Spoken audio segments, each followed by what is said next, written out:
Meu nome é Isabel, amie et membre de AFART, Associação de Mulheres de ARTP, uma associação que está dentro de autoridade de regulação. Ko ɓamtude kuutorgal gande kese beele ne wallita e bange ɓamtare rewɓe leydi men. As everyone knows, women are the backbone of the family. They have traditionally assumed the role of both spouse and mother. In other words, they play an essential role within the home. In addition to that, nowadays, they occupy a very important place in the economy. These multiple and different roles are very enriching, even though finding the right balance remains a daily challenge for women. waaye tey jumtukaay yu yees yi te xarala yi andi nañu tontu bi bayan wi daldi oyof mbootaay jigéen yi nag di AFART seen mébét ci at yi di ñëw mooy takku fas yéene am benn gis-gis muy naka la jigéen di mënee teg ay jéego ngir jëm kanam jéego yooyu nag dina ci bokk dooleel mën-mënu jigéen waaye itam baril ay ndaje yu yeete ci njariñ ya jumtukaay yu yees yooyu am. ma nuyu bu baax ñi nga xam ne ñoom ñooy jigéenu ARTP ci njiital bi Fatou Diack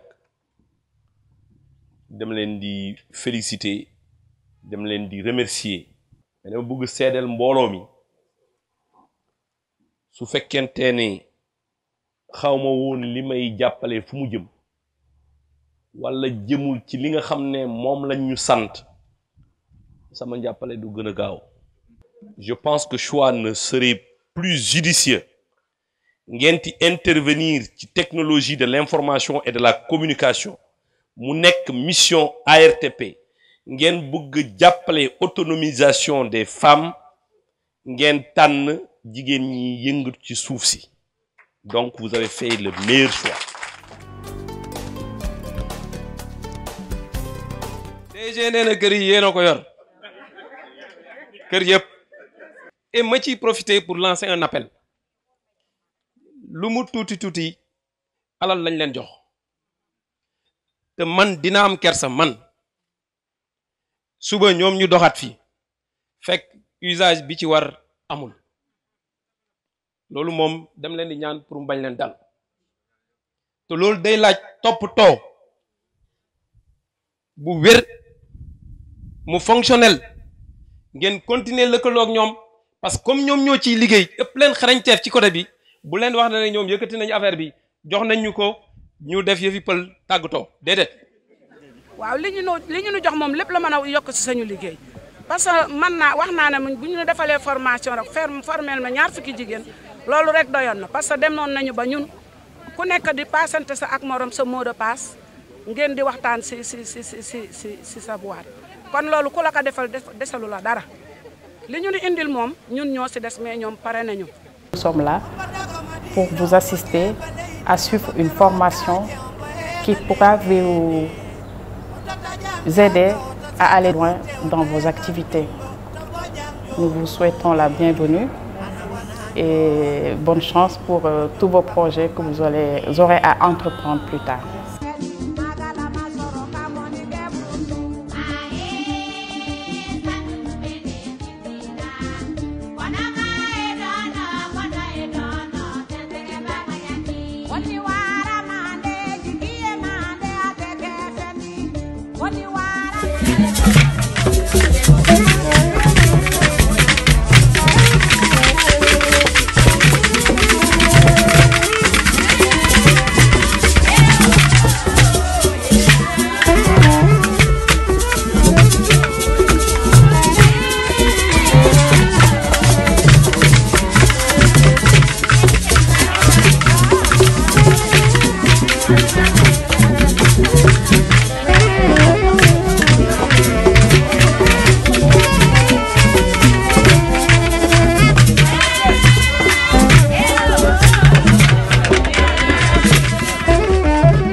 Cette salle multimédia vous est destinée.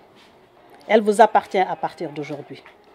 De par vos talents, votre bravoure et votre volonté, vous pourrez bénéficier de formations, exposer le fruit de votre travail un peu partout dans le monde. En effet, voici 1 an que vous, femmes de la RTP, vous êtes venues en renfort à la mission de notre organisation, qui est de travailler avec les femmes en situation défavorisée pour leur permettre l'accès à des formations innovatrices, à des opportunités de développer de nouvelles compétences et de générer des revenus, leur permettant d'améliorer leurs conditions de vie et de se sentir inclus dans la société. Ces braves dames que vous voyez ici, avec lesquelles nous travaillons, étaient jadis sans activité lucrative et sans formation réelle. Aujourd'hui, grâce aux formations qu'elles ont reçues à travers nos actions et à travers les vôtres, elles sont à la tête de micro-entreprises, elles créent des produits naturels, de beauté, elles transforment des feuilles d'arbres mortes en charbon biologique. Certaines d'entre elles qui sont même ici, j'en ai vu quelques-unes, sont allées en Inde en formation pendant 6 mois pour devenir ingénieurs solaires.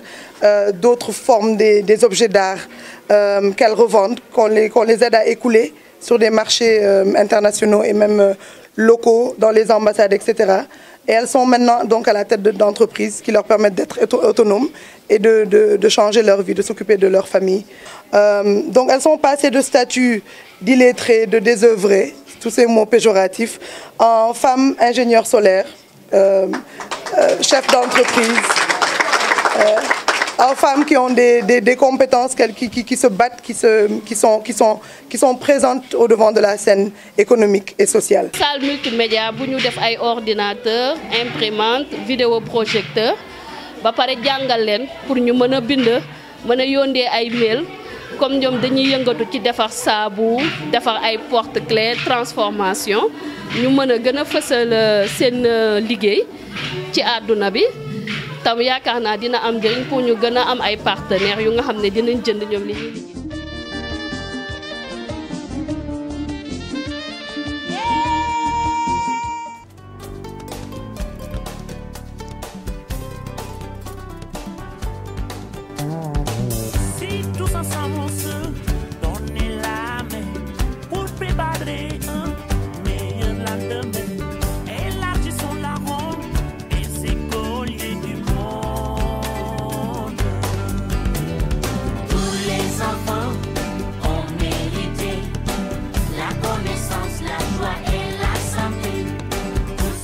Nous sommes aujourd'hui ici à Hambourg pour assister au lancement de notre caravane de solidarité.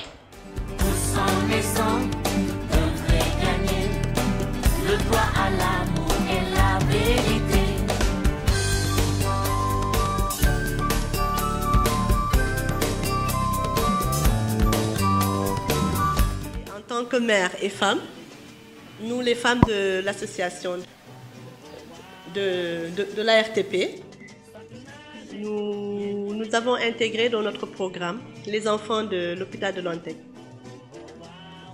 Et avec beaucoup d'empathie envers les parents de ces enfants, nous avons apporté notre humble contribution pour soutenir ces enfants malades.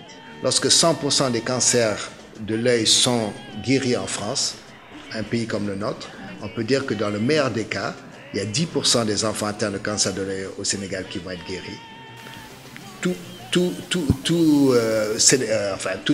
Dans tout le Sénégal. Ceux qui arrivent dans notre unité, on est à peu près à 50% de guérison.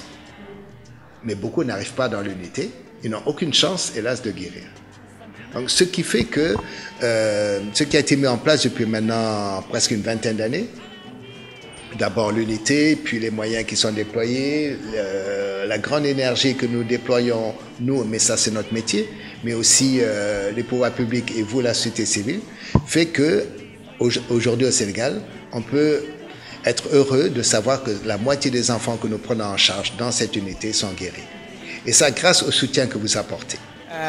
di wax asalaamaaleykum yéen ñi ñu fi fekk waa ñun di amicalu femmes ARTP waaw muy association boo xamante ni dañuy dox ci li ñu mel ni waa di dimbali ñuñ ko mën ci kéem lu ñu mën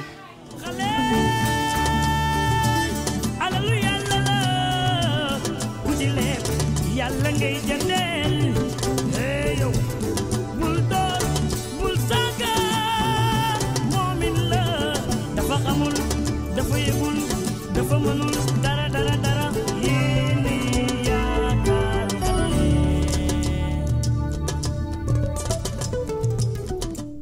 Joko njal AFAP, Joko njal ARTP, Kamo Sénégal. Akatani AFARTP nyefe. Katani ARTP nyefe. Katani Sénégalais nyefe. Aoniche, Aoni Baraji. Vive la FARC, vive la RTP, vive le Sénégal numérique.